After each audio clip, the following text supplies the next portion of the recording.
Good morning. It has been something of a fraught week.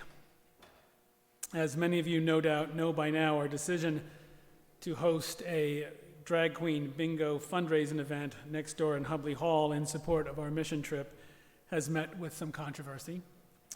Much of it online, some of it posts on town Facebook pages, some of it emails and phone calls to us. So let me begin by saying this. I am sorry and I apologize for my failure to anticipate this response. It is perhaps a consequence of being naive or privileged to some degree that the calls and emails took me by surprise. I am sorry for the anxiety and confusion this has caused among members of our church and friends of our church as well. I apologize as well for not doing enough to prepare us to receive this, to be in conversation with you in advance, to listen to concerns, to provide some framework and information, and to offer us a chance to release any worry that this event might cause. That being said, if you have any questions, comments, or concerns going forward, you are certainly always welcome to let me or Sarah know. We will listen. That is not to say that we are sorry for doing this. While it is not our intention to make any kind of political statement, this event is certainly in keeping with our commitment to being an open and affirming church, to seek understanding in love, and not to join our voices to the chorus of fear that seems to animate so much of the negative response to this event. And to say that some of the responses have been negative is a monument to understatement. I have been in ministry for 20 years, and I have never heard such hatred, such venomous language directed at a church by people claiming to be Christian. To be clear, none of these responses have come from members or friends of the First Congregational Church, none of them. What comments we have received from our membership, our members and our friends have honored our commitment, our covenant, to speak and listen to one another with respect, consideration, and love. I thank you for that. We all know too well that the emotional temperature of our society has been soaring of late. We all struggle to find a sense of stability amid so much uncertainty, and our efforts are not helped by the fevered and hysterical rage coming out from cable news and social media. But fear and the hatred it inevitably produces are not Christian habits of mind, dear friends. And demonizing a small minority of people who choose to perform in drag will not cure what ails us.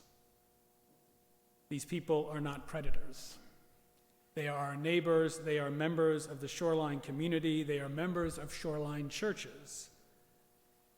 They are donating all of their time and every cent of the proceeds to help support our efforts in Central Appalachia. It is very possible to imagine as well that each of them or all of them have experienced rejection and exclusion from churches and other religious communities throughout their life, and that being invited to come and share their gifts with us will bring them a sense of healing and restoration. It will also speak to members of our congregation as well, who have siblings and children who have, for reasons beyond their control, been rejected and outcast. All that being said, we do not affirm and certainly do not command conformity of thought or action at this church. For 300 years, we have made freedom of conscience a hallmark of our existence. It is foundational to the congregational way. Christ calls us to be his servants in love and compassion, but not to be servile. We acknowledge that people of good faith can and often should disagree, sometimes strongly, on particular matters. To do so with respect strengthens the fiber of our community. Each of you has every right, the privilege, even the responsibility to call this decision into question if you choose.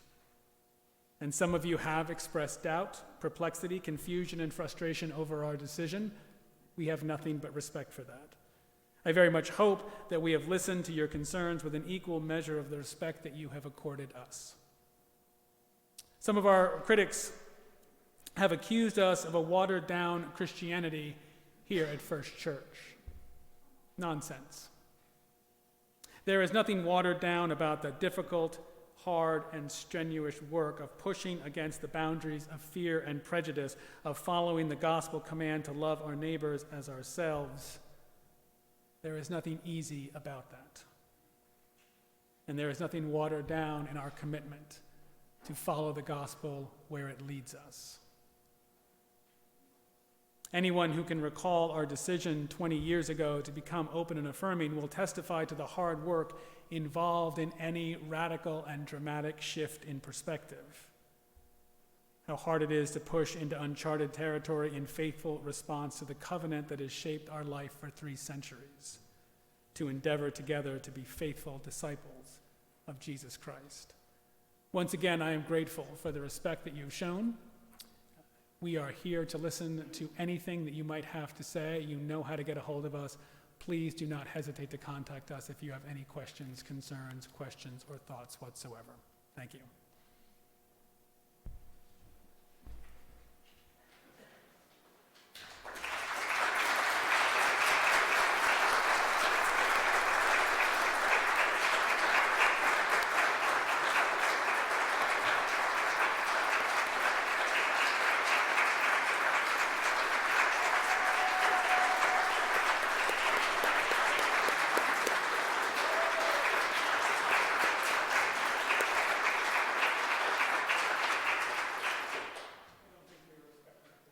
No, we weren't expecting applause. But our hearts are full with gratitude for your grace and your love and the community that we share here. So thank you all so much.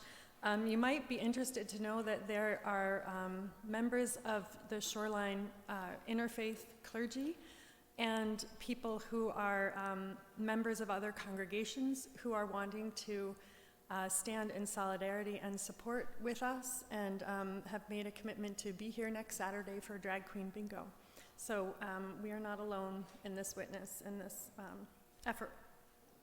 Along those lines, our friends at Temple Beth Tikva down the road have invited us to an event next Sunday afternoon, 3 to 5 at the Guilford Community Center. It is called Together Against Anti-Semitism and Hate.